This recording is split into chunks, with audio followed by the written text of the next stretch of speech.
Shalom shalom, Yesu ashimwe, ndabaramukije mwese abazinduka tugasenga mu gitondo. Buri wese n'igihugu aherereyemo, shalom ndabashuhuje. Muri kumwe nanjye, Mama Ebenezer, karibu dusenge. Reka dusome ijambo ry'Imana, Yesaya 10:27. Haravuga ngo, uwo munsi umutwaro baguhekeshaga uzakuva ku bitugu, kandi uzakurwa no ku buretwa bagushyizeho, uburetwa buzamarwa no gusīgwa.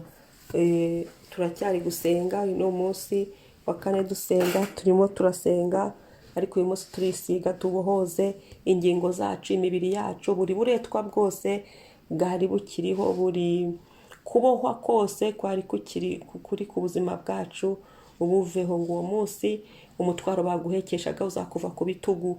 Ni ukuvuga ngo ibitugu tuzabisiga, dusige amaguru, dusige amaboko, dusige mu mbavu, mu izina ry'umwami wacu Yesu Kristo. kandi uzakurwa no ku buretwa bagushyizeho, gusīgwa, kudukure ku buretwa bwose badushyizeho. Abantu bima abagome babaho, bashyira umuntu mu buretwa, bazirikira abantu ahantu, cyangwa se n'abantu nyir'ubwite cyangwa n'umuntu nyir'ubwite ubwe akaba yakishyira mu buretwa bitewe n'ibintu bitandukanye.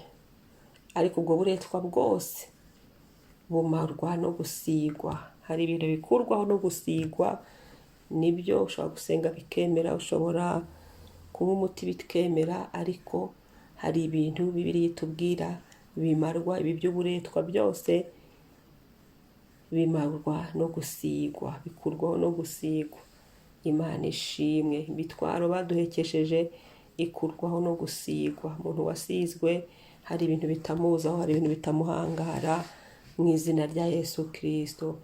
ngo uburetwa buzamarwa no gusīgwa, uburetwa bwose bumarwe no gusīgwa. Amen. Mana turagushimiye, nyir'icyubahiro, nyir'umugambi no kumenya, n'igihe uhagurukiye mwami, haleluya, kugira neza, n'igihe uhagurukiye mwami gukora, n'igihe uhagurukiye mwami imbaraga zawe zikagaragara, n'igihe uhagurutse mwami, haleluya, haleluya, haleluya, ukagira neza, n'igihe uhagurutse ukiyerekana, n'igihe uhagurutse Yesu ugatabara, n'igihe uhagurutse Yesu ukavanaho abantu mu buretwa basizwemo, ukavana abantu muri gereza basizwemo, ukavana abantu aho bari bamaze igihe kirekire bizengurukaho, maze mwami ukabinjiza muri Kanani, ukabinjiza mu kugira ubuzima buzima, ukabinjiza mu kubaho babohotse, mu izina rya Yesu Kristo, mu mbaraga za Yesu.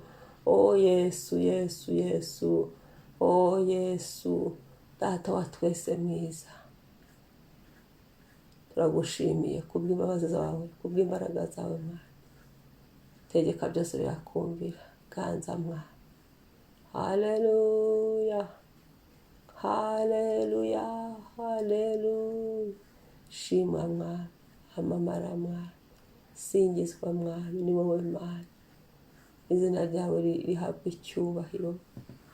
Amen, amen, amen, amen. Singizwa. Amen, amen. Wakoze kuza kutubohora Mwami, wakoze kumaraho uburetwa bwari buri mu buzima bwacu. Haleluya. Umunsi mwiza. Niba utarakora subscribe, ukore subscribe, kandi nasaba n'abandi ngo bakore share, sangiza n'abandi, babyuke bisengere, bafata amavuta babohore ingingo zabo, imibiri yabo, hari uburetwa hose bakoreshe gusīgwa. Umwami ashimwe, Kristo yamamare, umwuka wera urushaho kutubohora cyane. Zaburi ya 92:11 haravuga ngo dusizwe amavuta mashya. Amavuta mashya atugaragareho mu buzima bwacu bwa buri munsi, haboneka impinduka. Shalom.